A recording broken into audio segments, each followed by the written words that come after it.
And Mark, let's close out the podcast taking a look at this is the very, very, very, very last mock draft that both you and I are going to do. This is actually the last mock draft segment as we're getting to the end of our 6.0. Before we get into it, I will pump the Patreon yet again, patreon.com/most valuable podcast. If you go check out Most Valuable Podcast on Patreon, you can support us at the bronze, silver, or gold tier. You can get access to our exclusive Discord server and chat with the MVP patrons along with the MVP crew. You can get the Most Valuable Podcast or the MVP podcast a month early and a ton of cool stuff. Silver level, you can help pick podcast topics for us to talk about. And at the gold member tier, you can join the podcast and talk about the topic you want to talk about. So go check that out. Help us get our new studios. That is our biggest goal for 2019. But Mark, let's move on into our last part. If you're on YouTube, you didn't see the first two. It's a call-in segment with Mark this week, so you're looking at the logo instead of our beautiful faces. But Mark, I'm going to let you start at number 22. Who are the Ravens taking? And finish us out in your 6.0. So Ravens at 22 will go with N'Keal Harry, wide receiver out of Arizona State. Cody Ford going to the Texans, the offensive lineman, Oklahoma. For Raiders, going to Brian Burns, defensive end, or linebacker, pass rush, whatever. Florida State. Byron Murphy, cornerback out of Washington, going to go with the Eagles. Colts going to go Paris Campbell, wide receiver, Ohio State University. Raiders going to go DeAndre Baker, cornerback, Georgia. Chargers, Greg Little, tackle out of Ole Miss. Chiefs going to go with Devin Bush, linebacker out of Michigan. Packers going with Daniel Jones, the quarterback out of Duke. Rams going to go with Deontay Thompson, safety, Alabama. And then finally, the Patriots going to wrap it up with Christian Wilkins, defensive tackle out of Clemson. And then starting off with mine at number 22, the Ravens go A.J. Brown, wide receiver out of Ole Miss. Then the Texans at 23. They surprise. I've had them go offensive lineman in some sort every single time. But they look at it and go, man, T.J. Hockenson is falling, and we're going to snatch him up and take a BPA pick. So we're going to go Hockenson at number 23, the tight end out of Iowa. Then at 24, the Raiders via the Bears go DeAndre Baker, cornerback out of Georgia. Then the Eagles at 25 go Andre Dillard, offensive tackle from the Washington State Cougars. Then 26, the Colts go Paris Campbell, wide receiver out of the Ohio State University. Then the Raiders at 27 via the Cowboys go Noah Fant, the tight end out of Iowa. 28 Chargers go Dalton Reisner. First time I have him creeping back into my top, or actually my first round, I should say. The offensive tackle from the Kansas State Wildcats, or as I call them, the Thundercats. Then at 29, Byron Murphy, cornerback out of Washington, going to the Kansas City Chiefs. Then the Packers via the Saints at 30 go Irv Smith Jr., tight end from Roll Tide, Alabama. Rams at 31 go Garrett Bradbury, the center from NC State. And then the Patriots rounded out at 32 with Jerry Tillery, the defensive tackle from Golden Domers. He is a Golden Domer. He's from Notre Dame. But Mark, let's start off with the Ravens. And the thing I want to ask you about the Ravens is, so when I was making this pick, I was conflicted in a way because the way my mock has played out, at 22, there really isn't any, to me, the biggest need that the Ravens need is a pass rusher because they have Terrell Suggs and Zadarius Smith, are both gone. They need to replace those guys. However, when I look at how my mock has played out, there really isn't an edge rusher available. Like Josh Allen is gone, Montez Sweat is gone, Brian Burns is gone.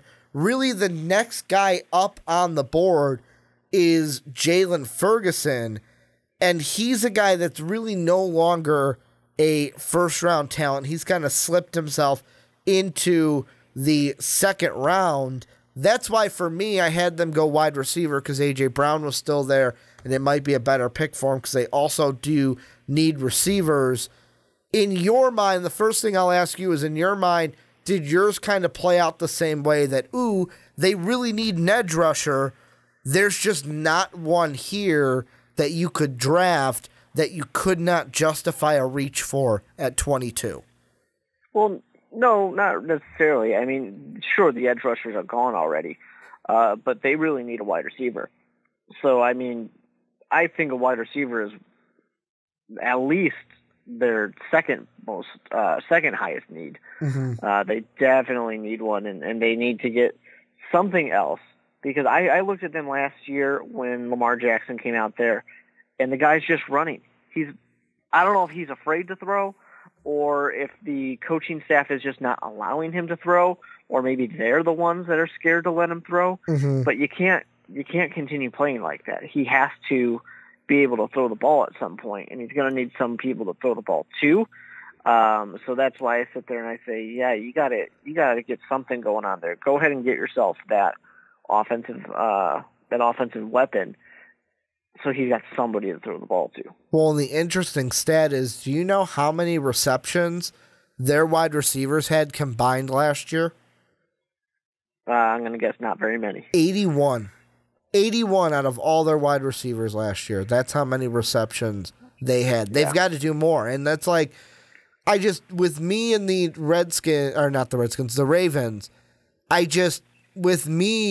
I think they have way too many needs to where this pick, I would go wide receiver because it's, like you said, a big need of theirs. But they lost a lot this offseason. Like I mentioned, Terrell Suggs and Zadarius Smith are no longer there. But they also lost C.J. Mosley, who is gone, bon voyage. He's on a new team. So really it's like, they could go edge rush. They really need a linebacker. They really need wide receiver. But then they also need O-line as well because of how kind of, I'm going to say, shaky their offensive line has been. So the thing I want to ask you is, I'm looking at their picks. They've got the 22nd, and then they've got 2 third-rounders. Does this team... I don't think trading up is an option. Is there a small percentage in the back of your head that if you're the Ravens, if you are drafting for them, that you're thinking, well, you know what? Maybe we trade back to accumulate some picks so that we can fill all of these holes that we need with quality players? Sure. Why not if you can? I don't know that they're going to be able to. Mm-hmm. It's one thing to say, like, yeah, they should trade back. It's another thing to actually have the people willing to do it with you. Mm-hmm. So it's going to completely depend. And the middle of the draft, or kind of getting towards the back half of the draft at 22, is not always the most desirable place for teams to trade into. Mm-hmm. They're either going to wait to the end of the first round, or they've already kind of made some of their trades oftentimes. So, yeah, it might be too difficult for them to really pull it off, unfortunately. Yeah, the only thing I'm looking at, and I'm looking basically off of our mock drafts, really the only thing that I could see trade-wise is, for me, it's basically, if I'm the Ravens in my mock draft and I want to trade back, I'm picking up the phone and I'm calling the Packers and I'm saying, hey, you want one of these tight ends, right? Because we don't need them. There's going to be teams in front of you that could possibly be taking some tight ends. So you could have the chance to pick the guy that you want. That's if the Packers also didn't go tight end at number 12 and went wide receiver or something else. But other than that, like, the only position I could see is like if maybe a Chiefs or a Raiders were like, oh, we really want one of those tight end or one of those cornerbacks, and there's some teams that could take a cornerback ahead of us, so we're going to try to trade with the Ravens for that. But in this lower half really the only trade I see for sure is maybe at the very end of the first round where it's like, hey, we want to get a Daniel Jones. Hey, we want to get a Will Grier and get him with that 5th-year option, if anything. So, like the Ravens, I was sitting there and I was just conflicted on what to do with them because they have so many needs.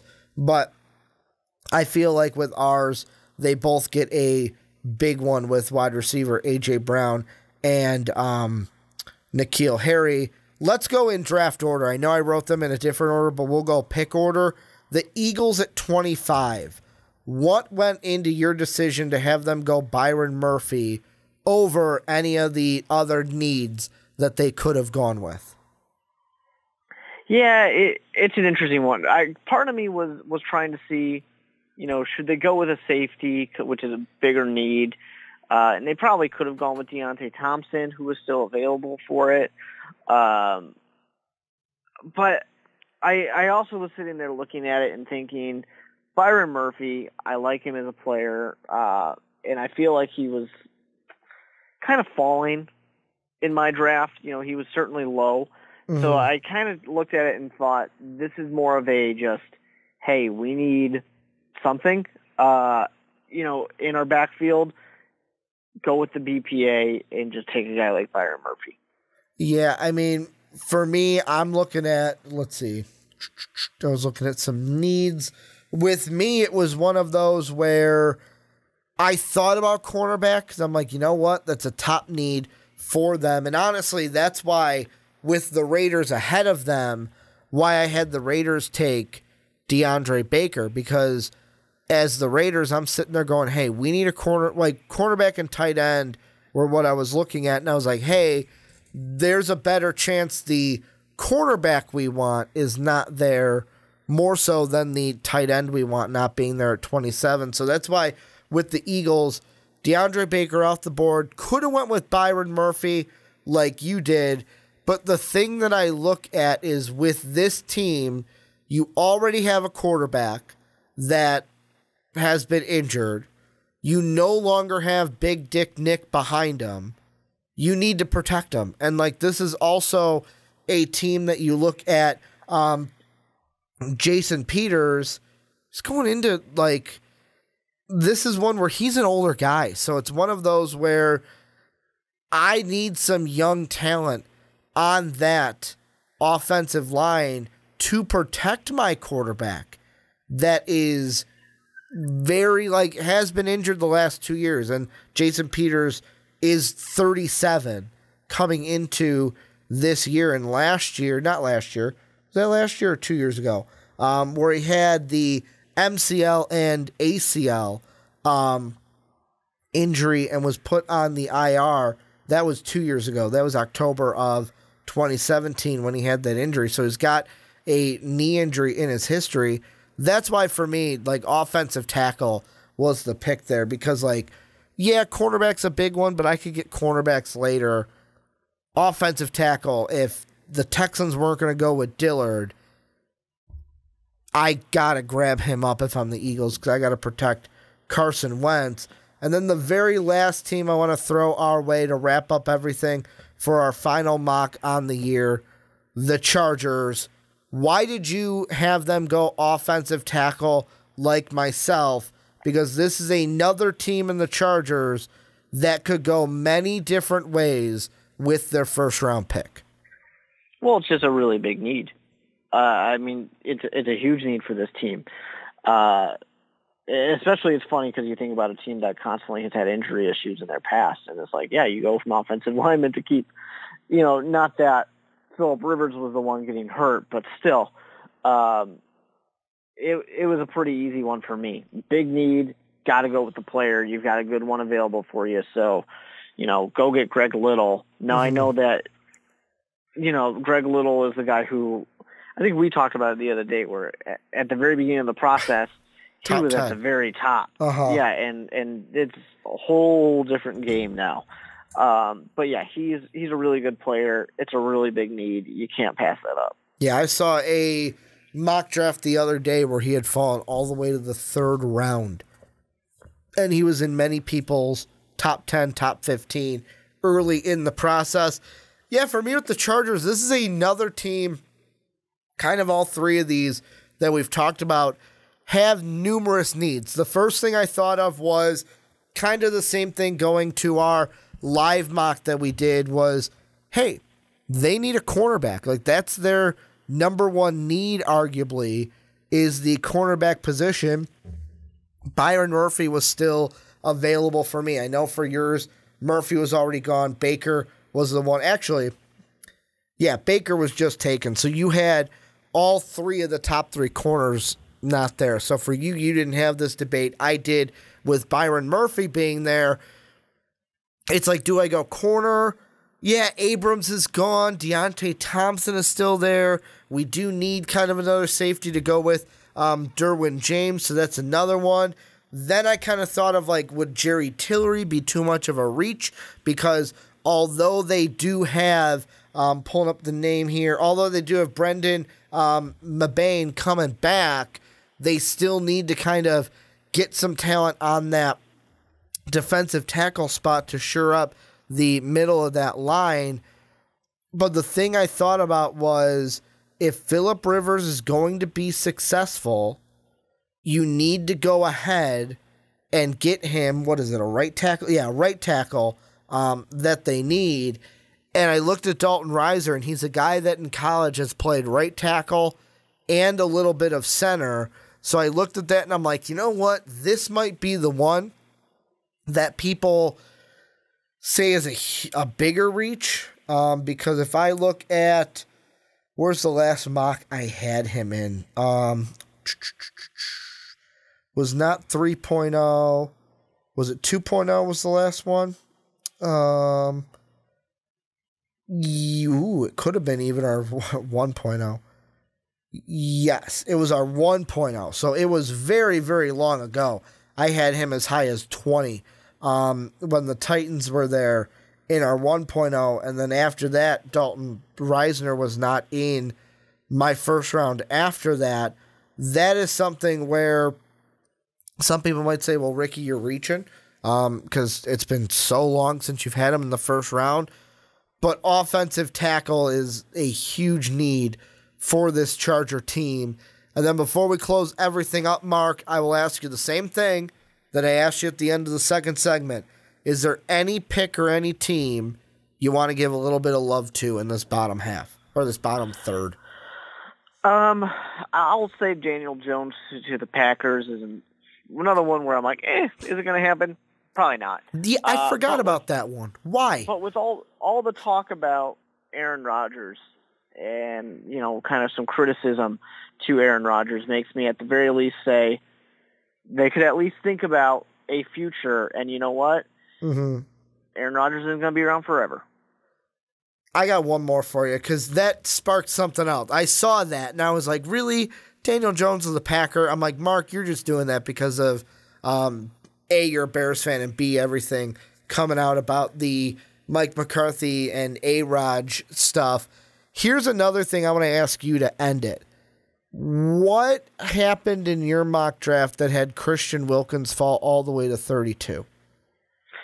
Just other players being drafted. Okay. I mean, nothing that fancy, nothing that special. Because, that was one I saw, and I went, damn, he fell. He fell hard. And, he's one that I know that I usually don't have leaving the top 20. He's usually a top 20 pick is even in the last one. Yeah, I had him at 14 in the last one that we did 5.0.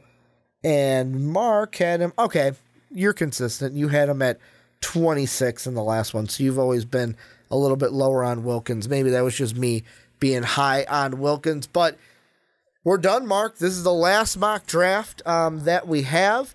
It was a great mock draft process. And then not too far after the draft, we'll be doing a way too early for 2020. And we'll be starting the whole thing over again. Exactly. Doesn't take long.